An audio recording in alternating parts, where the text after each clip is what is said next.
Merci à tous d'être restés avec nous pour ce dernier quart d'heure d'émission dans lequel on va vous parler de transport. Alors pas n'importe lesquels, ceux que parfois on est obligé de prendre lorsqu'on est malade et qu'on doit se faire soigner sur le continent lorsque ça n'est pas possible de se faire soigner ici en Corse. L'avion, le bateau, le taxi deviennent des transports sanitaires qui ont un coût.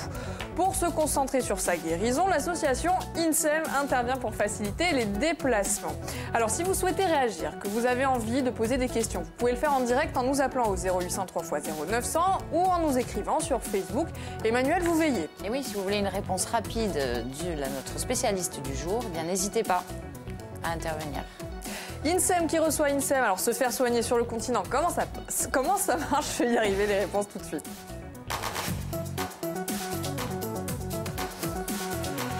Émilie, bonjour et bienvenue. Bonjour. Alors, Émilie Blanchard, vous êtes chargée de mission, l'association INSEM. Oui. Vous vous occupez de l'info, la communication, les partenariats, oui. entre autres choses. Pour ceux qui ne connaîtraient pas cette association, petite piqûre de rappel. Donc, petite piqûre de rappel, l'association aide les personnes corses qui doivent partir se faire soigner sur le continent. Donc, on va les aider au niveau du transport et des hébergements notamment. Et on délivre aussi des aides financières. Donc, on monte des dossiers, etc. Vous aidez à partir, quelle que soit la personne, ça peut être de petits, des grands. Exactement. La seule chose que l'on demande, c'est que le transport soit pris en charge par l'assurance maladie. Il n'y a pas de conditions de revenus ni de pathologie. D'accord. Alors, lorsqu'on doit affronter la maladie et qu'il faut se faire soigner sur le continent, forcément, la première étape, c'est d'y aller. Exactement. Du coup, les bateaux, l'avion, le taxi-ambulance, qu'est-ce qui est pris en charge et qu'est-ce qui ne l'est pas par l'assurance maladie? La première chose à faire, c'est de demander à son médecin traitant de faire une demande en temps préalable au transport. Donc, cette demande doit être bien détaillée. Il doit préciser s'il y a un accompagnant, si c'est un enfant, si c'est une affection de longue durée, etc. Cette demande d'entente préalable, la personne va l'envoyer à l'assurance maladie pour savoir si le transport va être pris en charge ou pas. Le délai est de 2-3 semaines à peu près. Et quand le transport est validé, à ce moment-là, l'assuré... alors, il y a une différence entre la Haute-Corse et la Corse du Sud. Pour les résidents en Haute-Corse, c'est par exemple le transport aérien qui appelle l'assuré en disant « Votre transport est pris en charge, dites-moi les heures, le trajet, etc. » C'est pris en charge, on est bon. Et en Corse du Sud, c'est l'assuré qui doit appeler une agence de voyage qui est conventionnée avec l'assurance maladie. Et à ce moment-là, la prise en charge se fait. Alors, comment on retrouve justement les agences de voyage qui sont conventionnées ou pas? Est-ce qu'il y a une liste dispo? Alors, il faut aller sur le site amélie.fr ou appeler directement pour savoir quelles sont les agences de voyage concernées. Donc là, Émilie, vous nous parlez d'une situation dans laquelle on sait qu'on va partir. Oui. Mais une urgence, voilà, on se casse quelque chose, on n'avait pas forcément prévu. Comment on fait? Donc, on se casse quelque chose et ici, on ne peut pas être soigné. Donc, il n'y a pas grand-chose à faire en fait en amont. On doit prendre son billet, avancer son billet, donc le régler. On part sur le continent et à son retour, on va faire une demande de remboursement auprès de son assurance maladie. Donc là, il faut garder les pièces justificatives. Donc, comment ça se passe, justement? Voilà, donc déjà, demander à son médecin traitant la demande en temps préalable, en précisant donc une urgence, par exemple. Il faut garder les cartes d'embarquement, d'avion ou de bateau, la facture acquittée des billets et bien sûr un bulletin de situation ou un bon de passage qui justifie que vous êtes allé dans tel hôpital pour vous faire soigner. Donc, recommandation, on ne jette rien. On ne jette rien et on fait des copies. Parce qu'on ne sait jamais, des pièces peuvent se perdre, ça arrive, donc on fait des copies pour être tranquille. C'est compliqué ensuite d'avoir des duplicata. Exactement. D'accord, Emmanuel, Là, il y a une petite question. J'ai envoyé une demande d'entente préalable à laquelle j'ai essuyé un refus. J'ai rendez-vous dans une semaine, comment faire? Alors, en cas de refus, la solution la plus simple, c'est le mois qui suit le refus. On fait un recours amiable, c'est-à-dire qu'on fait un courrier recommandé à l'assurance maladie avec la demande d'entente préalable, une attestation médicale, un mot du médecin qui justifie pourquoi on doit partir sur le continent et pourquoi on ne peut pas se faire soigner ici. Donc tout ça prend quand même du temps, puisqu'il faut attendre encore un mois pour faire le recours. Voilà, c'est ça. Donc bon, il ne faut pas attendre. On envoie un courrier recommandé au médecin conseil de l'assurance maladie. Et si on a aussi un protocole de soins qui justifie qu'on doit se faire soigner sur le continent. Exactement. Alors, Émilie, les frais de transport de la personne qui va accompagner la personne qui doit se faire soigner, est-ce que c'est pris en charge ou pas? Alors, ça dépend. Donc là, pareil, c'est vraiment le médecin traitant qui doit préciser sur la demande d'entente préalable si l'accompagnant doit être pris en charge.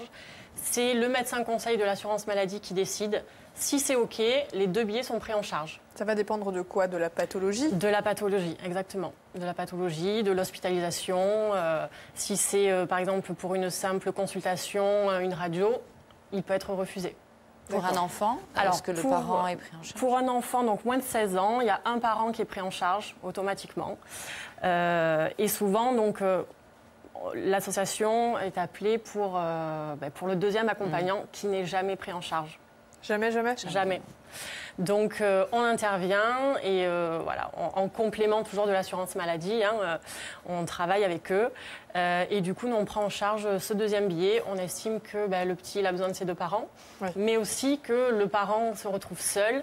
Il est chargé, c'est dur psychologiquement. Oui, c'est une situation qui est déjà compliquée. Délicate. Après, voilà, même juste pour une consultation, c'est compliqué de prendre l'avion seul, de se retrouver dans une ville. On ne connaît pas choisir? trop. Exactement. Donc, l'association INSEM prend en charge systématiquement le billet du 2e accompagnateur d'un enfant. Alors, on va demander bien sûr des justificatifs, comme le bon de transport validé par la CPM, enfin par l'assurance maladie. Voilà, en gros.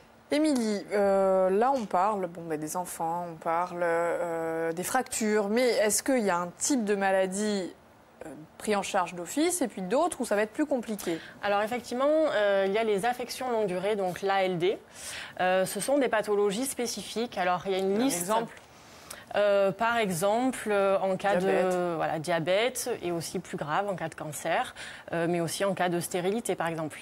On a le 100%, l'ALD. Donc là, le transport est validé à 100% et est pris en charge complètement. Pour les autres, donc vous pouvez retrouver d'ailleurs cette liste de maladies de longue durée sur le site d'amélie.fr. Fameux Amélie. Exactement.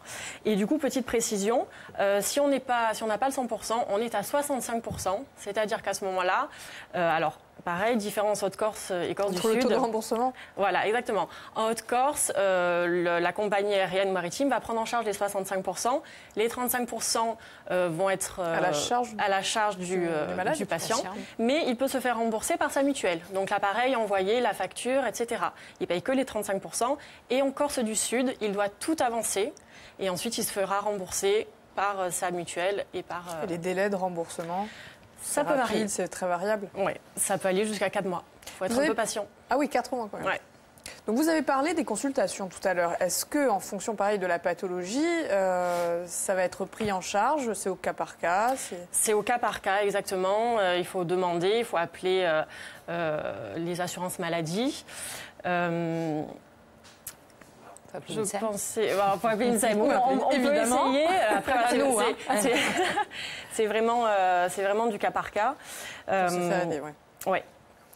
Ah, alors on va avoir une personne au téléphone. Mais avant ça, dans le cas où en fait, le transport doit être aménagé, c'est-à-dire il faut un lit, il faut quelque chose de bien précis, est-ce que ça aussi c'est pris en charge, cet aménagement? Ça peut, si on peut évidemment demander donc, sur l'entente préalable. C'est toujours pareil, c'est le médecin traitant qui doit...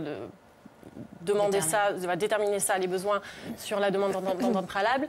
Et en fait, il faut appeler la compagnie aérienne pour qu'elle s'organise. Je pense à un cas en particulier, une personne qui devait être sur une civière dans l'avion, donc allongée. Et à ce moment-là, donc, il y avait au moins une rangée de 5 sièges à réserver. Donc selon la saison, c'est pas évident. Donc toujours si on peut s'y prendre à l'avance, c'est mieux. Et à ce moment-là, le médecin conseil, il peut dire oui, il doit être allongé. Donc il n'y a pas de souci, on prend en charge complètement. C'est possible de prendre en charge. D'accord. Est-ce qu'il y a une distance minimum justement pour la prise en charge? Pour la prise en charge, donc au départ de la Corse, ça va être Marseille ou Nice, ce qu'on appelle le bord à bord. Exactement. C'est-à-dire les villes les plus près en fait. Ensuite. Il peut avoir, donc quand le médecin sur le continent n'est pas compétent, on va dire, pour traiter la pathologie, il peut dire aller sur Paris, par exemple. Donc à ce moment-là, c'est lui qui fait une demande d'entente préalable au médecin conseil et le déplacement Corse-Paris peut être pris en charge. Mais si c'est un choix du patient, plutôt que se faire soigner à Marseille, partir se faire soigner à Paris. Si c'est un choix, ça sera à la charge du patient. En revanche, dans certains cas, ça peut être uniquement le bord à bord pris en charge et le patient paye la différence en fait. D'accord. Alors Émilie, nous avons Dina qui est au téléphone. Bonjour Dina. Bonjour Dina. Bonjour. Bonjour. Vous avez donc une question pour Émilie. Voilà, je vais vous expliquer mon cas. J'ai vu le médecin à 2 reprises. La dernière fois, je l'ai vu le mois de mars à Ajaccio. Donc, ce médecin opère sur Marseille. Sur Ajaccio, là, il opère là au mois d'avril, ces jours-ci. Et puis après, pendant 2 mois, il ne va pas faire d'intervention. Et mon intervention est importante parce que mon genou a pris vraiment de l'ampleur. Ça ne tient plus.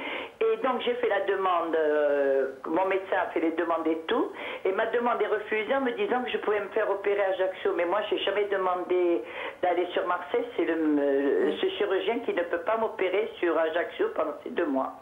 Alors, est-ce que le déplacement est pris en charge dans ce cas-là? Alors, il faut faire une voie de recours, toujours pareil. Donc, envoyez bien en courrier recommandé à votre assurance maladie une attestation de votre médecin, comme quoi c'est lui qui a choisi que vous alliez vous faire opérer sur le continent.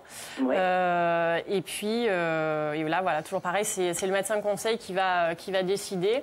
Mais qu'il explique bien, qu'il détaille bien que ce n'est pas votre choix et que c'est le médecin d'ici qui ne peut pas vous soigner et qui préfère vous envoyer sur le continent. Il faut en fait un maximum de détails. Le médecin qui va m'opérer, il est sur Marseille. Il vient 1 fois par mois sur Ajaccio. Et vous avez eu votre consultation à Ajaccio? Et j'ai eu ma consultation à Ajaccio. Je pensais être opérée à Ajaccio. Pour moi, ça m'arrangeait très très bien pour ma famille. Mais malheureusement, il n'y a pas de place pour moi.